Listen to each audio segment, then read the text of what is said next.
အားလုံးပဲမင်္ဂလာပါရှင်ယွန်းဖော့စကတ်ကပါယွန်းကဒီနေ့မှာတော့ဆရာအောင်ခင်မြင့်ရဲ့စွန့်နှက်များဆိုတဲ့ကြပြစာအုပ်ထဲကကြပြနှစ်ပုဒ်ကိုဖတ်ပြပေးသွားမှာဖြစ်ပါတယ်ရှင်တစ္ဆာမဲ့သူတို့စွန့်နှက်ပြားပရုံးများလိုနေ့ရက်မဲမဲတွေငါတို့စုဆောင်ထားတဲ့ဝိရီတွေပဲလာဆုပ်ဘယ်ချိန်ကိုရုပ်သေးလို့ဆွဲပြီးရုပ်သိမ်းသွားမှလဲ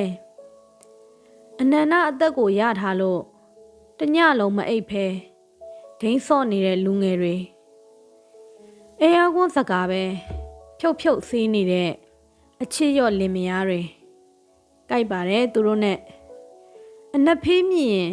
ကလိကျင်တဲ့အစိုးရအစ်စ်နဲ့အိမ်နိုင်ကိုချွတ်ယူသွားပြီးငါတို့မွေးရက်ကိုစွန့်ကြမလားဆန်တွေပါအိုးနဲ့တဲလာတဲ့တောကြလွန်းတဲ့ခိုးလုံသူတွေတော့တင်မဖြစ်ချင်ဘူးမဟုတ်လားပြောင်းလဲတော့မယ်ဆိုတင့်မှန်ကိုတင်ရင်ခွဲပစ်လိုက်တင့်ဘိုးဘေးတွေရဲ့အယိုးပြကိုမှုေးနေတဲ့ငပတ်မွေဟင်းပေါ်ခတ်ပလိုက်ရတယ်နမဲကပီးပြက်နေတဲ့ဘဲအုတ်ကူရှိမှမဆိုငါတို့ငိုကြွေးလို့ရတာပဲပြီးတော့အသားတစ်ပေါင်အတွက်ဘော့ကာတစ်လုံးအတွက်ငါတို့အယူကိုပြောင်းပစ်လိုက်မယ်ဥပမာနတ်ပြည်ဟာဟိုင်းဝေးလမ်းပေါ်က24နာရီဖွင့်တဲ့ပီဇာဆိုင်လို့ယုံလိုက်တာမျိုးပြီးတော့အလုံးအင်တာဗျူးဖြေမဲ့ဖရားအသစ်ဟာနက်တိုင်စီးနီးကို YouTube ကနေကြည့်လို့တကယ်တော့ကိုမအေးတာကနေငါတို့စိတ်တွေရောက်ရက်ခတ်ကုန်တာပဲအိန္ဒိယအတွက်စွန်နက်တပုတ်တစ်ကနေရေတွက်လို့30ရောက်တာနဲ့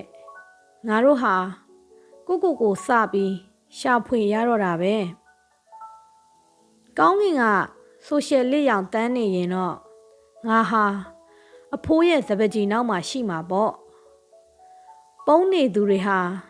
ဘယ်သူမှမတုံးတော့တဲ့တစ်သားမိချစ်ထဲက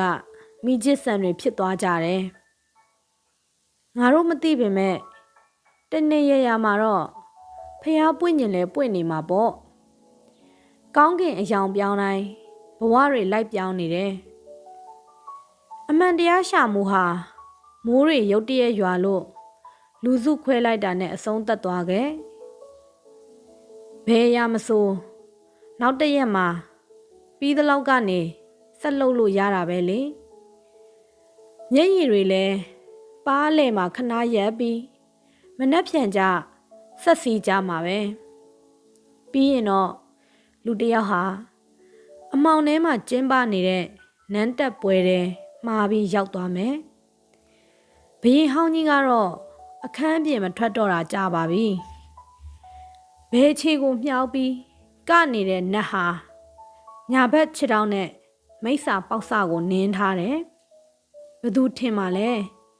တရက်သားနဲ့လှုပ်တဲ့ဘုံရဲ့အသက်ဟာဒီလောက်ตายရမယ်လို့မာလ်ဂူဒီကိုဝင်သွားအောင်မယ်ဆိုရင်ထင်းယူသွားဖို့မမေးနဲ့တဲ့ကြားသားမို့ကြဘသူများရှဲကနေမိချစ်လိုက်ပါလေ